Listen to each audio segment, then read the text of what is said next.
From the opinion pages of the Wall Street Journal, this is Free Expression with Gerry Baker. Hello and welcome to Free Expression. I'm Gerry Baker from the Wall Street Journal editorial page. I'm really delighted you're joining us this week. If you're not already a subscriber, please sign up wherever you get your podcasts. This week, Vivek for president. In 2016, the Republican Party embraced a political outsider, a successful businessman turned populist who promised to take on the vested interests who ran Washington and said he would upend American politics. Now, Donald Trump, of course, is back, running as the favorite for the third time and for a second term as president. But Trump is now the face of the GOP in many ways. Is the party ready to fall again for a complete outsider? Well, my guest this week certainly hopes and thinks so. Vivek Ramaswamy is the child of Indian immigrants. He went to Harvard and Yale and then went on to build a highly successful biotech business along with some other ventures. But in the last few years, he's been waging a high-profile media and financial campaign, and now a political one, against the progressive orthodoxies of our age. He's presented himself as the scourge of what he calls woke capitalism and says America's in the midst of an identity crisis, an age when faith, patriotism, and hard work are in decline, and secular religions like climate extremism and gender ideology are in the ascendant. He says he's running not just a political campaign, but a cultural movement to restore the primacy of American values, elevating excellence over identity, and merit and opportunity over victimhood and grievance culture. He's promising a radical overhaul of government, too, pledging to rein back the administrative state, to shut down some agencies and rein in others, like the Federal Reserve. Abroad, he says he would adopt an aggressive posture against China, even being prepared to bar US companies from expanding there until its government abandons theft and other mercantilist tactics, as he calls them. So is this a blueprint for a new conservatism? Or, as an outsider trailing in the polls, is the 37-year-old Ramaswamy merely laying the foundations for future opportunities? Well, Vivek Ramaswamy joins me now on the campaign trail in Pennsylvania. Vivek, thanks for joining Free Expression. Good to be on, Jerry. How are you? Very well, thank you. And I want to get into your campaign, your agenda, your plans, your critique of what's gone wrong with the country, and we want to get into that in some detail.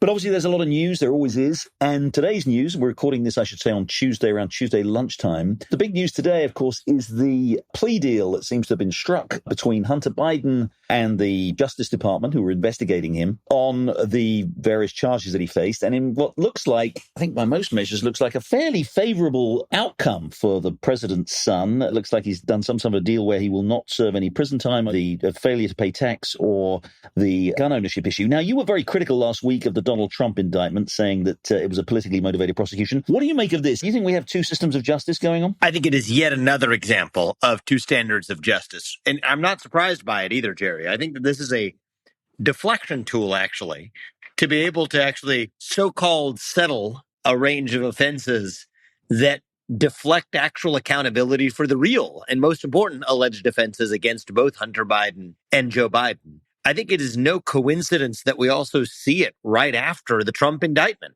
I don't think that these things are accidental. I think that one is designed to create cover for the other, to create the appearance of the rule of law, when in fact we suffer the abandonment of the rule of law in both directions, saying that certain people are above the law, depending on their last name, and certain people are below the law, frankly held to a different standard, precisely because of being a member of a disfavored political class. And so I do think one of the things we suffer in our country right now is the abandonment of the rule of law altogether. That's one of the things I hope to restore as the next U.S. president.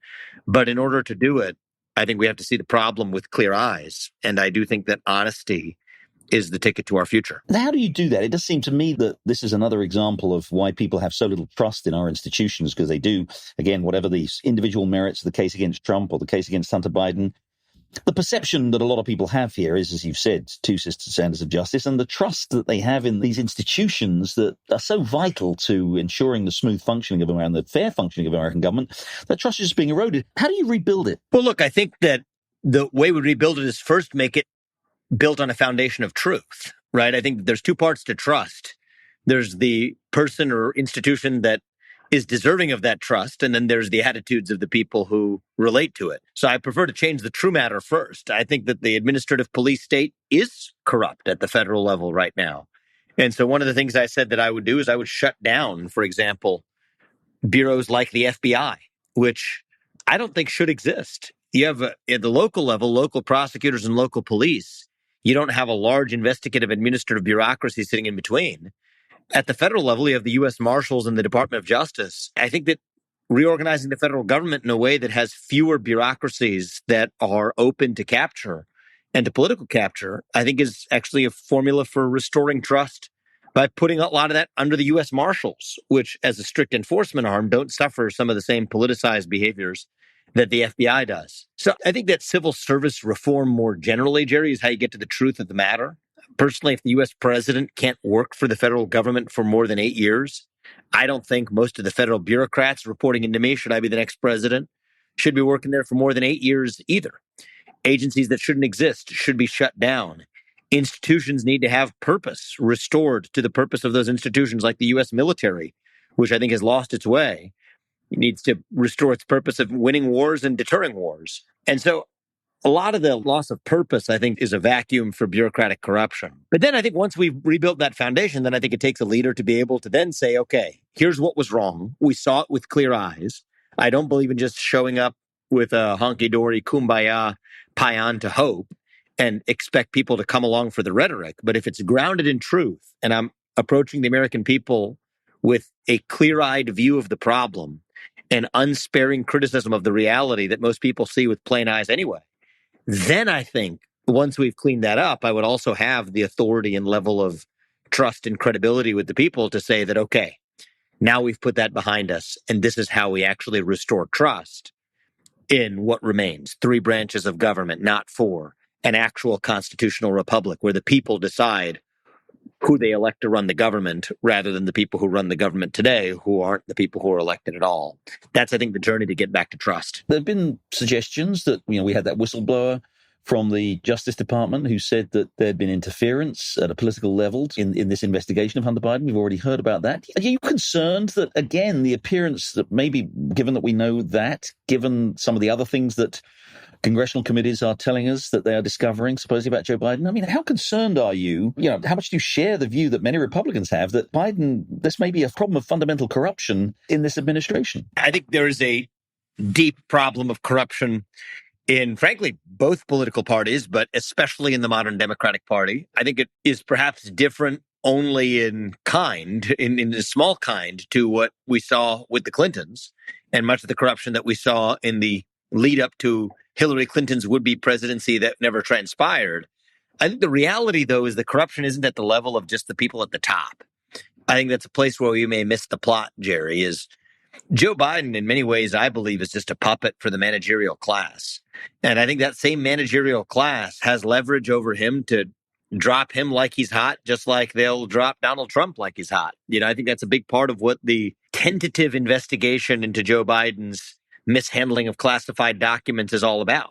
Right now, he's a convenient puppet for them to put up if Trump is indeed the nominee. But if Trump gets derailed, my prediction is that's when the investigations of the classified document breaches by Joe Biden will then ratchet up into full gear if he's unwilling to yield and step aside as their nominee as well. And so I think a big part of the story of corruption here isn't just a Joe Biden, Hunter Biden story, but I think it is a deeper problem with the managerial bureaucratic class within the Democratic Party and within the federal government itself, of which Joe Biden's really just the face. Again, last week you said you would pardon Donald Trump should he be convicted of these charges. You said you would pardon him. You called on other Republican candidates to pardon him too. And you said it was a politicized persecution through prosecution. But some other Republicans have stopped well short of that. All other Republican candidates, as far as I can make out, have stopped well short of that.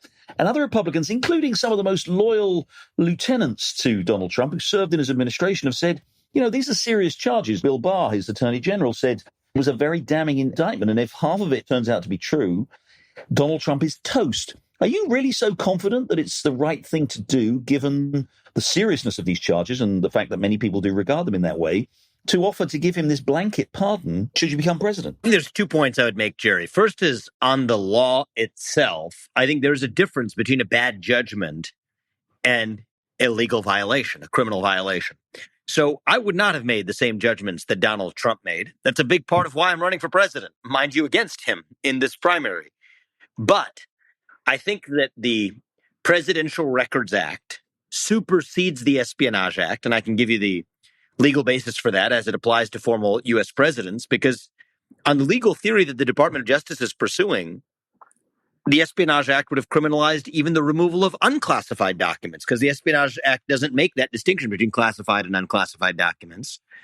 And the Presidential Records Act expressly allows a U.S. president access to unclassified documents. So on a statutory basis alone, that being a more recent act, you could say that that supersedes the older one. As a matter of judgment, and I think if Trump's judgments were bad, or the Biden DOJ's judgment certainly was worse, because using then an untested or at least contested legal theory to break from any historical precedent to indict a former U.S. president, at that in the middle of an election where he's the leading candidate right now, at least, against the president who's in power, sets a dangerous precedent for this country.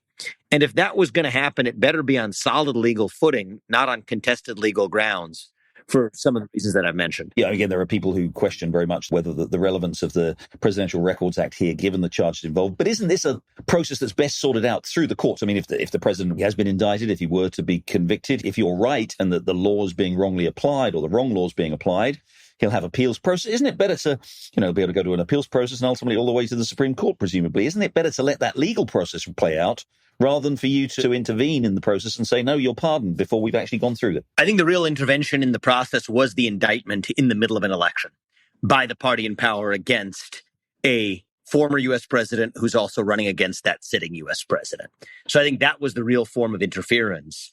And what I'm saying is actually, as somebody who is running to defeat Donald Trump, nonetheless, speak out against that abuse. And I do think that it requires getting into the weeds a little bit. The Presidential Records Act, I mean, if you take the exact, I haven't heard a good refutation of my exact statement of the facts and law here.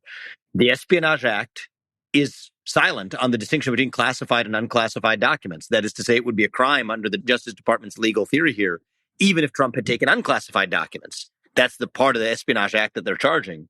And yet the Presidential Records Act expressly gives the president the right to remove unclassified documents, which again is, I think, a point in favor of the fact that one act supersedes the other. But the broader point is, against the backdrop of that legal complexity, I think it sets an awful precedent for the country when now we can, unfortunately, Gerry, absent, I think, an extraordinary show of leadership that cleans the slate, which is frankly what I hope to deliver by winning this election. I think we're going to see a tit for tat downhill precedent that is going to be good for neither Republicans nor Democrats nor the country.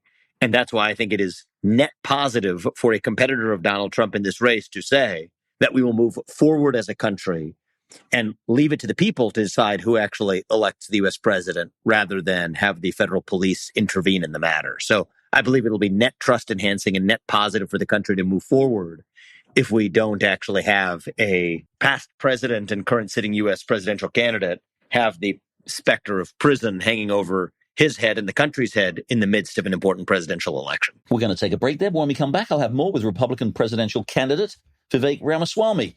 We'll be talking about the administrative state and also foreign policy. Stay with us. You're listening to Free Expression with Gerry Baker. Don't forget, you can listen to the latest episode anytime on your smart speaker. Just say, play the Opinion Free Expression podcast. Now, back to Gerry Baker. I'm back with Republican presidential candidate Vivek Ramaswamy. All right, let's get on to some of the issues that you've talked about in your campaign. And we've talked a little bit about reforming the administrative state, which you've been very vocal about. You've talked about some of the things here and some of the rules you would introduce in terms of people who work for the government and some of the agencies. One thing you have talked a lot about is radically reforming and possibly even eliminating some of the government agencies. And I want to come on to talk about your plans for the Fed in particular. You've been highly critical of some of the agencies like the FTC and others. It does seem to me, from listening to what you've been saying, that you do have a rather expansive view of executive power here. That, I mean, many of these agencies were obviously established by Congress. The Federal Reserve acts according to legislation passed by Congress. You seem to have a very, if I may say so, rather bold and perhaps an overly bold agenda for a president, and especially for a Republican, a conservative. You seem to think that there is kind of executive power maybe enables you to do away with all kinds of agencies in a way that I think some people might balk at. What's your answer to that? My answer to that, Gerry, is that I am a staunch defender of the U.S. Constitution and have, I think, if I may say so myself, the deepest understanding of the mechanics the statutory authority and the constitutional authority to shut down the administrative state of anyone who's run for president in the last 30 years. This is my passion, my obsession, my mission, domestic mission in setting a policy agenda for the next 8 years. So let me explain to you what I think historically are viewed as the obstacles set by Congress, and then we'll get into the actual facts. The two major obstacles are, number one, civil service protections, and number two, so-called impoundment prevention protections.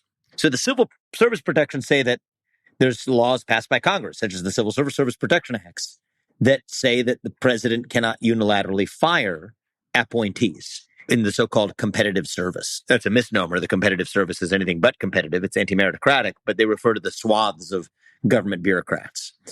Read the statutes closely. Turns out that the purpose of those statutes, as codified in the law, was to prevent political reprisal of an individual civil servant who was acting against the political will of the president. For all the reasons you'd expect, that's why that's in the law. It does not apply on its own terms to mass layoffs. Those require only 60-day notice. There's also a statute called 5 U.S.C. 3302, if you want to get specific about it, that gives the U.S. president express authority to set the regulations governing the Office of Personnel Management, OPM. That's the HR department of the executive branch of the government. Again, that sits with the U.S. president per Congress's constitutional authority itself. And then there's the Presidential Reorganization Statute of 1977 that, by the way, had certain provisions in it that required the president to submit the reorganization plans to Congress. But those limitations on presidential power expired on their own terms in 1980 when Jimmy Carter left office, who was the very president that Congress was skeptical of, when they put those constraints of congressional review in. So taken together, though, and I can, get into the technicals of it, Jerry, I've studied this stuff and, live, eat, and breathe this in some ways. It's not at all an expansive, sweeping use of executive power. It's an appropriate use of what's already been codified, both constitutionally and statutorily, into the way a U.S. president runs the executive branch of the government. And the simple notion is this: there's one executive branch, not two. And so that means if the people of this country elect the president of the United States, turns out the president of the United States is well empowered to lead that executive branch as an executive. And just as a CEO, I could tell you from my experience that if somebody works for you and you can't fire them, that means they don't work for you. It's no different if you're the CEO or the chief executive of the executive branch of the U.S. government either. That's the intuitive way of understanding it, but it's not just the intuitive basis that I'm using here. It's a strong statutory grounding that requires, I think, a first personal understanding of a U.S. president that, frankly, most other presidents, even Republican presidents, haven't had. But I think that's what's stopped them from actually getting the job done of shutting down that administrative state. Let's talk about one particular agency which you've talked a lot about. Again, I've mentioned it before, the Federal Reserve. You've been very critical of the Fed monetary policy conduct over the last 20 years or so, and indeed a lot of people would share in that criticism, although not everybody would necessarily share your solution. Now, you've proposed that the Fed, instead of pursuing its dual mandate of keeping low inflation and sustained consistent with the lowest level of unemployment, you propose that the Fed should actually pursue a dollar-focused policy, that it should aim at currency stability, focusing on maintaining the stability of the dollar. Now, I've looked at this, read things that you've written about this, and, you point to periods of dollar stability that we've had over the last 50 years or so, and whether they've been associated with reasonably high rates of growth. But let me just ask you on this, though, in particular, wouldn't that risk the Fed having to adopt monetary policy in order to stabilize the dollar, to maintain the stable value of the dollar, which could be very much at odds with the immediate economic conditions with demand? That would be particularly the case in the last couple of years. The dollar has fluctuated significantly over the last couple of years. Let me just give you some examples. According to the Wall Street Journal index, in May 21, trade-weighted index of the dollar was about 86. It went up to 105 in October 22 and is down to 97 as we speak today. This would require, first of all, the Fed to presumably have significantly eased policy as the dollar was rising in order to maintain stability at a time when inflation was rising. And then in the last 6 months ago, to have an even tighter monetary policy to maintain the stability of the dollar, even as interest rates had already been rising and adding even more interest rate pain to the economy. So again, my broad point is, isn't that policy of pursuing dollar stability going to put the Fed often at odds with the immediate demands of the economy? Yeah, so it's a good question, Jerry, but I fundamentally disagree that that's actually how it would play out if that were itself the stated policy of the Fed. So I think that that itself has a discursive impact into how the market itself takes its signals and equilibrates accordingly. And I think the market is actually able to take price signals more effectively when the dollar is itself stable. I think there's also a lot more to say. I mean, you could talk about what certainly view as a reductionist explanation of inflation in the last few years, as though the unidimensional variable affecting it is strictly monetary policy, when in fact, in the last few years, it's absolutely, in my opinion, my firm opinion, been driven by a fiscal bonanza of spending. There was no outcome other than inflation, which we could have signed up for by pumping the trillions that we pumped into the economy in the COVID and post-COVID period. And so personally, I believe that the market itself, financial markets, capital markets, currency markets, will be able to better take price signals in an environment in which the dollar is stable in a way that actually reduces the even need of the Federal Reserve to play the so-called smoothing function that we seem to have taken for granted. And then the other thing I'd add to that, Jerry, is I think the Fed has played a disastrous role in effectuating that smoothing function. So this idea that even if you accept the idea that there is a constraint on the ability to play a smoothing monetary policy, that presumes that the people, the human beings who are conducting it, are indeed able to do so in an omniscient manner that is effectively carrying out that responsibility. And history over the last 3 financial cycles of crises would suggest anything but. I'll just give you one example where the Fed has, I think, made the repeated mistake of taking wage growth to be a leading indicator of inflation, when in fact, I think most people who have ever lived in the business world understand that wage growth is often a trailing indicator, is usually a trailing indicator of where we are in the business cycle. Wages are the last thing to go up. Usually anyone who's run a business could tell you that. But what that means in turn is that the Fed has then tightened monetary policy precisely into what would have been a natural downturn in the business cycle anyway, creating boom-bust bailout cycles, which is, I think, what we saw in 2000, what you saw in 2008, and to a more limited extent, part of what you're seeing in some of the unintended own goals that we scored with respect to banking instability caused by Fed policy earlier this year as well. So I personally think that if dollar stability were ex ante pre-specified as the single mandate of the Fed, and the Fed actually acted accordingly, then you wouldn't have the need for an entire marketplace and more than cottage industry. It's a giant industry of people who watch exactly what the Fed is going to do and try to divine signals as though it were voodoo from heaven. They're not doing it because the Fed knows something or other that the market doesn't. They're just looking to see what the Fed actually destabilizes next. And so if we break that cycle to the contrary, I actually think the business cycle smoothing itself out may be more successful than a Fed that, in the name of smoothing it, has actually exacerbated it with a false hubris, or what Friedrich Hayek would have called a fatal conceit. I think we have to reject that fatal conceit. 2 other quick questions on foreign policy. On Ukraine, you've called for the US to stop supplying Ukraine with weapons and to seek settlement in the war with Russia. What kind of a deal is likely in those circumstances, given the absence of US support? What kind of a deal in those circumstances would be achievable, which wouldn't somehow reward Russia for its aggression against Ukraine by at least allowing them to retain some part of Ukrainian territory? So I'm looking at this as a small piece, Jerry, of a broader and more expansive foreign policy vision, where my top goal is actually to disrupt the China-Russia alliance. I think that is together the single greatest military threat that the United States faces. Back in 2001, when they first signed their Treaty of Good Neighborliness and Cooperation, this was actually a major concern for the Bush administration before 9/11 changed our prioritization and focus dramatically. And then they expanded that in the so-called No Limits partnership that Putin and Xi entered in 2022. Together, they outmatched the U.S. Either one alone does not, but together with Russia's nuclear stockpile and hypersonic missile capabilities, but combined with China's naval capabilities, and not to mention its second largest economy next to the U.S., they do outmatch the U.S. in every area of great power competition. And so my view is there's an opportunity for us now to pull a reverse maneuver of what Nixon accomplished in 1972, when he pulled Mao away from the USSR and Brezhnev. And I think that, did Nixon trust Mao, or were we endorsing the behaviors of Mao Zedong when we made a strategic maneuver that advanced U.S. interests? No, we did not. I think in many ways, Putin is like the new Mao in that relationship. Mao was in the little brother position to the USSR. Putin is now in the little brother position to Xi Jinping, a position that I think he does not relish occupying. And I think we should take advantage of that. I think that we can go deeper into some areas where you may disagree with me here, but I do think that for all of the attention paid to the 1994 Budapest Memorandum, by the way, whose letter I believe we have more than fulfilled. There's very little attention paid to 1991 or 1990 when James Baker, made a promise to Gorbachev that, we would not see former Warsaw Pact countries added to NATO. And yet NATO's expanded more after the fall of the USSR than ever it did during the existence of the USSR. But put that little side comment of mine to one side. I think we can actually use this as an opportunity to not say we trust Vladimir Putin or cozy up to him anyway. Far from it. I don't trust Putin. But I do trust him to follow his self-interest if I trust him to do one thing. And that would be to get out of that little brother relationship with Xi Jinping. We freeze the current lines of control in a Korean War-style armistice agreement.